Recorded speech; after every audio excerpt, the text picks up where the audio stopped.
ಇನ್ನು ಬುಧವಾರ ಸಂಜೆ 4:05 ಡಿಕೆ ಶಿವಕುಮಾರ್ ಪದಗ್ರಹಣ ಕಾರ್ಯಕ್ರಮ ನಡೆಯುತ್ತೆ. ಅದ್ದೂರಿ ಕಾರ್ಯಕ್ರಮ ಬೇಡ ಅಂತ ಹೈಕಮಾಂಡ್ ಹೇಳಿದೆ ಅನ್ನುವಂತ ಮಾತನ್ನ ಸುವರ್ಣ ನ್ಯೂಸ್ಗೆ ಮಾಗಡಿ ಶಾಸಕ ಬಾಲಕೃಷ್ಣ ಹೇಳಿಕೆ ಕೊಟ್ಟಿದ್ದಾರೆ. ಪೆಟ್ರೋಲ್ ಡೀಸೆಲ್ ಬೆಲೆ ಏರಿಕೆ ಆಗಿದ್ದರಿಂದ ಸಂಭ್ರಮ ಬೇಡ, ನಾವು ಬಸ್ಗಳಲ್ಲಿ ಕರ್ಕೊಂಡು ಬರ್ತಾ ಇಲ್ಲ ಅನ್ನುವಂತ ಮಾತನ್ನು ಕೂಡ ಹೇಳಿದ್ದಾರೆ. ನಾವು ಲೋಕಭವನದ ಹೊರಗೆ ಕುಳಿತು ಕಾರ್ಯಕ್ರಮವನ್ನ ನೋಡ್ತೀವಿ ಅನ್ನುವಂತ ಮಾತನ್ನ ಸುವರ್ಣ ನ್ಯೂಸ್ಗೆ ಮಾಗಡಿ ಶಾಸಕ ಬಾಲಕೃಷ್ಣ ಅವರು ಹೇಳಿಕೆ ಕೊಟ್ಟಿದ್ದಾರೆ. ನಮ್ಮ ಜೊತೆ ಶಾಸಕ ಬಾಲಕೃಷ್ಣ ಅವರಿದ್ದಾರೆ, ಅವ್ರನ್ನ ಮಾತನಾಡಿಸ್ತಾ ಹೋಗ್ತೀನಿ. ಸರ್, ಇನ್ನೇನು ಡಿ ಕೆ ಶಿವಕುಮಾರ್ ಅವರು ಪ್ರಮಾಣ ವಚನ ಸ್ವೀಕಾರ ಮಾಡೋದಕ್ಕೆ 2 ದಿನ ಮಾತ್ರ ಬಾಕಿ ಇದೆ. ಯಾವ ರೀತಿಯಾಗಿ ತಯಾರಿ ಮಾಡ್ಕೊಂಡಿದ್ದೀರಾ? ಈಗ ಆಲ್ರೆಡಿ ಲೋಕಭವನಕ್ಕೆ ಹೋಗಿ ವೀಕ್ಷಣೆಯನ್ನ ಮಾಡ್ಕೊಂಡು ಬಂದಿದ್ದೀರಾ? ತಯಾರಿ ಅಧಿಕಾರಿಗಳು ಮಾಡ್ಕೊತಾ ಇದ್ದಾರೆ, ನಾವೇನು ತಯಾರಿ ಮಾಡ್ಕೊತಾ ಇಲ್ಲ. ಅವರೇ ಅಧಿಕಾರಿಗಳೇ ಅವ್ರ ಜವಾಬ್ದಾರಿಯುತವಾಗಿ ಮಾಡ್ತಾ ಇದ್ದಾರೆ, ಭಾಳ ಚೆನ್ನಾಗಿ ಮಾಡ್ತಾ ಇದ್ದಾರೆ, ಆಯೋಜನೆಯನ್ನು ಚೆನ್ನಾಗಿ ಮಾಡ್ತಾ ಇದ್ದಾರೆ. ನಾವು ಸುಮ್ಮನೆ ಯಾವ ರೀತಿ ತಯಾರಿ ನಡೀತಾ ಇದೆ ಅಂತಕ್ಕಂಥ ವಿಚಾರವಾಗಿ ನೋಡ್ಲಿಕ್ಕೆ ಹೋದ, ಅದು ಬಿಟ್ಟರೆ ತಯಾರಿ ಅಧಿಕಾರಿಗಳೇ ಮಾಡ್ತಾ ಇದ್ದಾರೆ. ಸರ್, ಸಾಕಷ್ಟು ಜನ ಬರಬೇಕು, ಕನಕಪುರದಿಂದ ರಾಮನಗರದಿಂದ ಸಾಕಷ್ಟು ಜನ ಬಂದು ವೀಕ್ಷಣೆ ಮಾಡಬೇಕು ಅನ್ನುವಂತಹ ಆಸೆಯನ್ನು ಇಟ್ಕೊಂಡಿದ್ದಾರೆ, ಬಸ್ಗಳನ್ನು ಕ್ಯಾನ್ಸಲ್ ಮಾಡಿದ್ದಾರೆ ಅನ್ನುವಂಥದ್ದು ಕೂಡ ಇದೆ. ಹೈಕಮಾಂಡ್ನಿಂದ ನಮಗೆಲ್ರಿಗೂ ಕೂಡ ಸೂಚನೆ ಬಂತು. ಇವತ್ತು ಪೆಟ್ರೋಲ್ ಡೀಸೆಲ್ ದುಬಾರಿ ಆಗಿರ್ತಕ್ಕಂಥದ್ದು ಮತ್ತು ಅದ್ದೂರಿಯಾಗಿ ಆಚರಣೆ ಮಾಡಬೇಡಿ ಅಂತಕ್ಕಂಥ ವಿಚಾರ. ಮತ್ತು ಅದು ಡಿ ಕೆ ಶಿವಕುಮಾರ್ ಅವರು ಕೂಡ ಅದನ್ನು ಮೊದಲು ನಮ್ಗೆ ಹೇಳಿದರು, ಅದ್ದೂರಿಯಾಗಿ ಆಚರಣೆ ಮಾಡೋದು ಬೇಡ ಅಂತ. ಬಟ್ ನಮ್ಮ ಕಾರ್ಯಕರ್ತರು ಒತ್ತಾಯ ಜಾಸ್ತಿ ಇತ್ತು, ಇಲ್ಲ ನಾವು ಬರಬೇಕು ನೋಡಬೇಕು ಅಂತ. ಆದರೂ ಕೂಡ ನಾವು ಹೈಕಮಾಂಡ್ ಮಾತಿಗೆ ಗೌರವ ಕೊಟ್ಟು ಇವತ್ತು ಅದನ್ನು ಅದ್ದೂರಿಯಾಗಿ ಮಾಡ್ತಕ್ಕಂಥದ್ದನ್ನು ಕ್ಯಾನ್ಸಲ್ ಮಾಡಿದ್ದೇವೆ.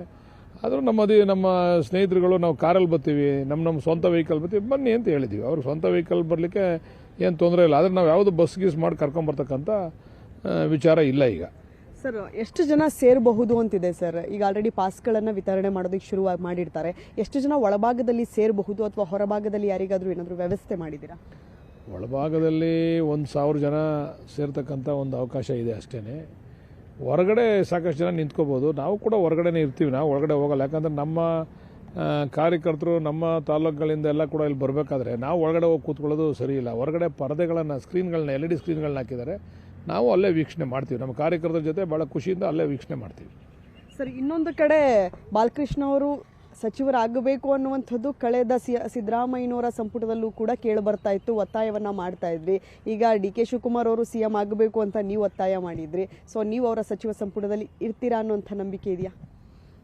ನಾನು ಅವರು ಸರ್ಕಾರ ಬಂದ ಮೊದಲನೇ ದಿವಸದಿಂದನೂ ಕೂಡ ಡಿ ಕೆ ಶಿವಕುಮಾರ್ ಅವರು ಆಗಬೇಕು ಅಂತ ಪ್ರತಿಪಾದನೆ ಮಾಡೋದ್ರಲ್ಲಿ ನಾನು ಮೊದಲಿಗ ಆ ಪ್ರತಿಪಾದನೆ ಮಾಡಿದ್ದೀನಿ. ಪ್ರತಿಪಾದನೆಗೆ ತಕ್ಕಂತೆ ಇವತ್ತು ಹೈಕಮಾಂಡ್ ಕೂಡ ಅವ್ರಿಗೊಂದು ಅವಕಾಶ ಮಾಡಿಕೊಟ್ಟಿದೆ.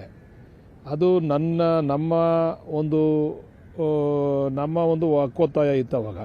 ಆದರೆ ಈಗ ಮಾಡ್ತಕ್ಕಂಥ ಶಕ್ತಿ ಅವ್ರಿಗೆ ಸಿಕ್ಕಿದೆ, ಅವರು ಅದನ್ನು ಮಾಡಬೇಕು. ಅದನ್ನು ನಾವು ಮಾಡಿ ಅಂತ ನಾವು ಮನವಿ ಮಾಡಿದ್ದೀವಿ. ನಮಗೂ ಕೂಡ, ನಾನು 5 ಬಾರಿ ಶಾಸಕನಾಗಿದ್ದೀನಿ, ನಾನು ಸೀನಿಯರಿಟಿ ಕನ್ಸಿಡರ್ ಮಾಡಿ ಅಂತ. ಅದಕ್ಕೆ ಅವರು ಇನ್ನೂ ಕೂಡ ಏನು ಅದ್ರ ಬಗ್ಗೆ ಚರ್ಚೆ ಆಗಿಲ್ಲ, ಅದು ಮಾಡೋಣ ಅಂತ ಹೇಳಿದ್ದಾರೆ. ಈಗ ಅದು ಆ ಜವಾಬ್ದಾರಿ ಅವ್ರ ಮೇಲಿದೆ. ಈಗ ಸರ್, ಇವತ್ತು ಹೋಗಿದ್ದಾರೆ ಹೈಕಮಾಂಡನ್ನು ಭೇಟಿ ಮಾಡೋದಕ್ಕೆ ಸಿದ್ದರಾಮಯ್ಯನವರು, ಅದರ ಜೊತೆಗೆ ಡಿ ಕೆ ಶಿವಕುಮಾರ್ ಅವರು ಹೋಗಿದ್ದಾರೆ. ಸೊ ಆ ಸಂದರ್ಭದಲ್ಲಿ ಏನಾದರೂ ಅವರಿಗೆ ಹೇಳಿದ್ರಾ, ಅಥವಾ ಈಗಲೇ CM ಆಗಿ ಪ್ರಮಾಣ ವಚನ ಸ್ವೀಕಾರ ಮಾಡೋವಾಗಲೇ ನೀವು ಕೂಡ ಪ್ರಮಾಣ ವಚನ ಸ್ವೀಕಾರ ಮಾಡಬಹುದು ಅನ್ನುವಂಥ ನಿರೀಕ್ಷೆ ಇದೆಯಾ? ಇಲ್ಲ, ಸೀನಿಯರ್ ಮಿನಿಸ್ಟ್ರುಗಳಿದ್ದಾರೆ, ಸೀನಿಯರ್ ನಮ್ಮ ಪಕ್ಷದ ಮುಖಂಡರುಗಳು ಪ್ರಮಾಣ ವಚನ ಬಹುಶಃ ಒಂದು 10-11 ಜನ ಮಾಡ್ಬೋದು. ಮಿಕ್ಕಿದೆಲ್ಲ ನಮ್ಮ ರಾಜ್ಯಸಭಾ ಮತ್ತು ವಿಧಾನ ಪರಿಷತ್ ಚುನಾವಣೆ ಆದಮೇಲೆ ಮಾಡ್ತಾರೆ ಅಂತೇಳಿ.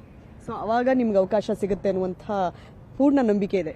ಆವಾಗ ನನಗೆ ಅವಕಾಶ ಮಾಡಿಕೊಡ್ಬೇಕು ಅಂತಕ್ಕಂಥ ಮನವಿಯನ್ನು ಇಟ್ಟಿದ್ದೀನಿ. Thank you. ಇವಿಷ್ಟು ಮಾಗಡಿ ಬಾಲಕೃಷ್ಣ ಅವರ ಮಾತುಗಳು. ಕ್ಯಾಮ್ರಾ ಪರ್ಸನ್ ಅಂಜನ್ ಜೊತೆ ವಿದ್ಯಾಶ್ರೀ ಏಷ್ಯಾನೆಟ್ ಸುವರ್ಣ ನ್ಯೂಸ್, ಬೆಂಗಳೂರು.